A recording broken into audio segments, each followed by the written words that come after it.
Dolly is a marvelous show. Now, it takes a lot of heat because, of course, it's a very commercial musical comedy.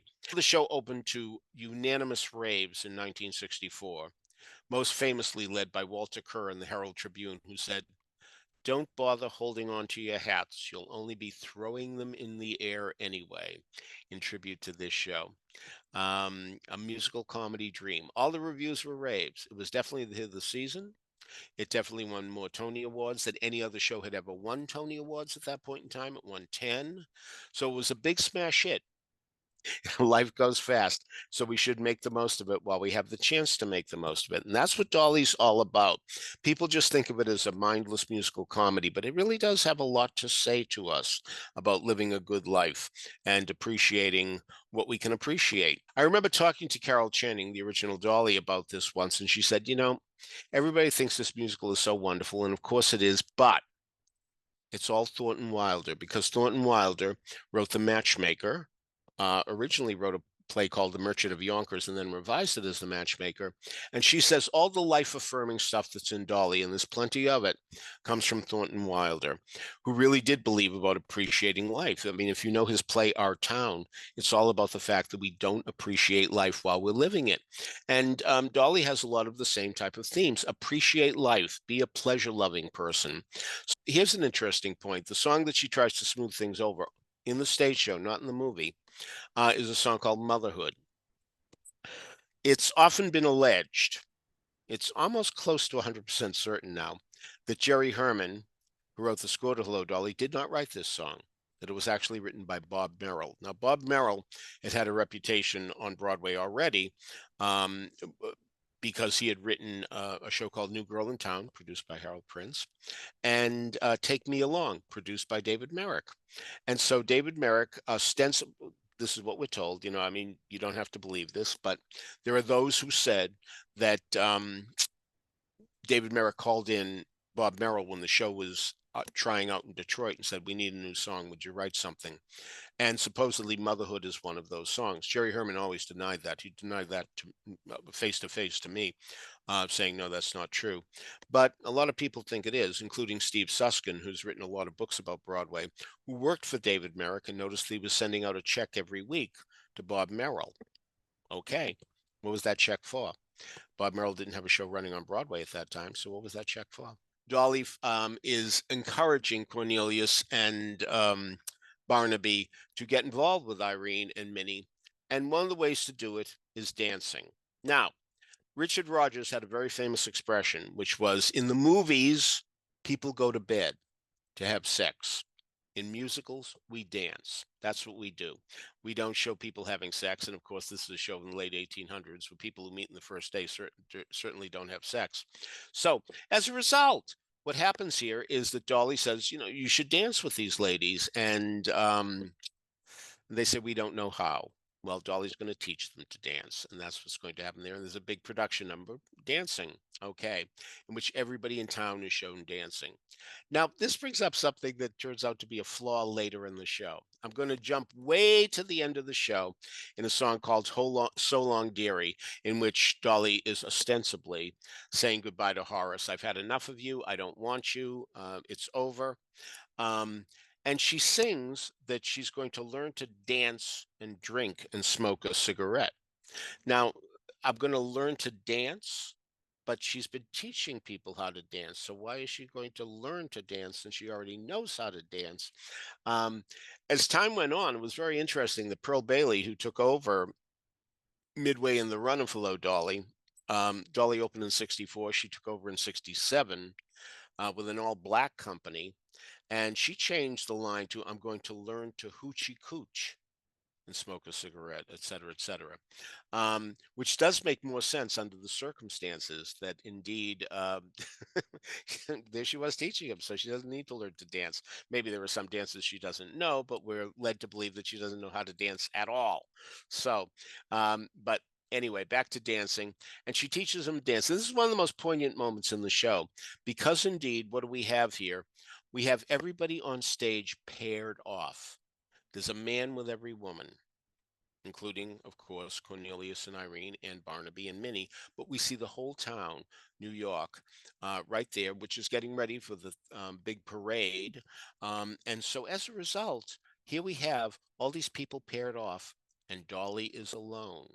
Now, here's where we have another check that's going to be written every week, because indeed, David Merrick called up Charles Strauss, a composer, and Lee Adams, a lyricist, when the show was in trouble in Detroit, and said, guys, would you come out here and see what you can do? Now, David Merrick had not worked with Strauss and Adams, but they had recently had a Broadway hit, Bye Bye Birdies. So he thought, let's try them. Who knows? Maybe it'll all work out. So they came up to Detroit. Charles Strauss said it was really so cloak and dagger. He's talked to me about this. He said, we'd be walking down the hall, we'd be pulled into hotel rooms, get out of the hall, don't let Jerry Herman see you, all that kind of stuff. So they wrote a song called Before the Parade Passes By. They thought it was a good idea for Dolly to sing about the fact that she's going to rejoin the human race before the parade passes by, because there was always going to be a big parade at the end of the first act. So, frankly, I've heard the song and it's not much good. Now you might say, wait, but there is a song called Before the Parade Passes By and Hello, Dolly. It essentially ends the first act. Yes, what had happened was Jerry Herman said, what a great idea for a song. Yes, that's exactly what should happen. Yes, good. I will write a song called Before the Parade Passes By.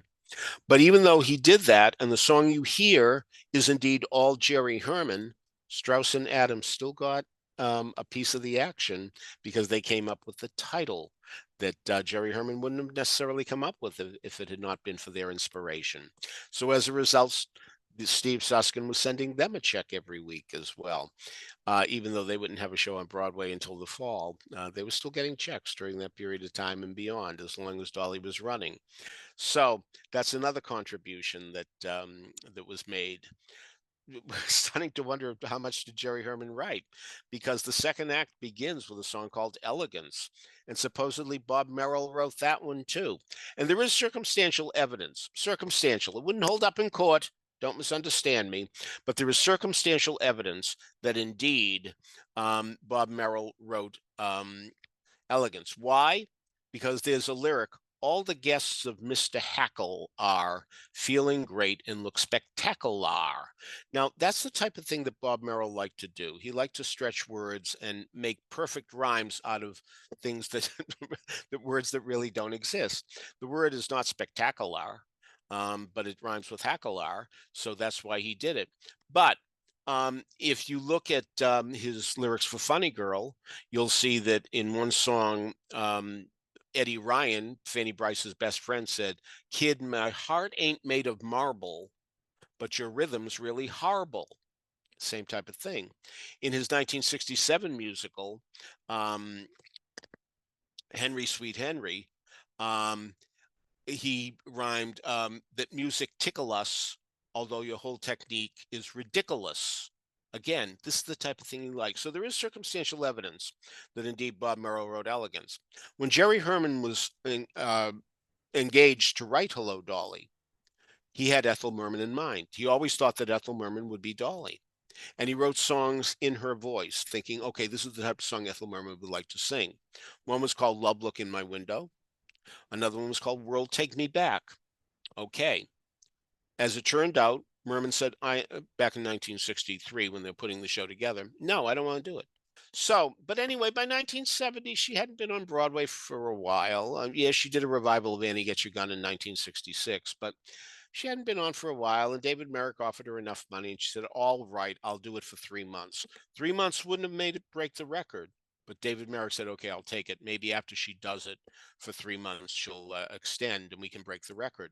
And indeed, that's exactly what happened. Merman got so much love and attention. There are illegal recordings where you can really hear the audience going crazy. So they were able to run till the end of the year. And even though My Fair Lady ran 2,717 performances, Dolly would run 2,844 performances and would become the longest running musical on Broadway. David Merrick said to Hal Prince, hey, why don't you direct this show? and Hal Prince read the show. Now, some people say the reason Merrick wanted to hire Prince is so he could boss him around, which there may be something to that. But Hal Prince read Hello, Dolly, and said, listen, you got to get rid of that Hello, Dolly number. It is so stupid. It doesn't mean anything. You've got to get rid of it. Now, this is a guy who would eventually win 21 Tony Awards. This is a guy who directed Phantom of the Opera, the longest running show in Broadway history. This is a guy who was so esteemed. I mean, almost every time that he was nominated for something, he won. It was just amazing. And yet, look at him making this mistake in saying, that Hello, Dolly number. I mean, nobody knows who she is. I mean, what are you talking about? She goes into this restaurant. She comes from Yonkers, and she comes into this restaurant in New York City, and everybody's celebrating her. So as a result, he turned down the show. Now, to be fair to him, the thing is that when he said that, they went back, and earlier in the show, they pointed out the fact, they had Dolly tell us that there was a time when she used to go to New York City with her husband, Ephraim, and they used to go to this restaurant. So it all had to do with the setup. But, they may not have thought about that if Hal Prince had not said to them, listen, this is what's going on here. So everybody helps in one way or another. And here's your Peter Filichia playlist.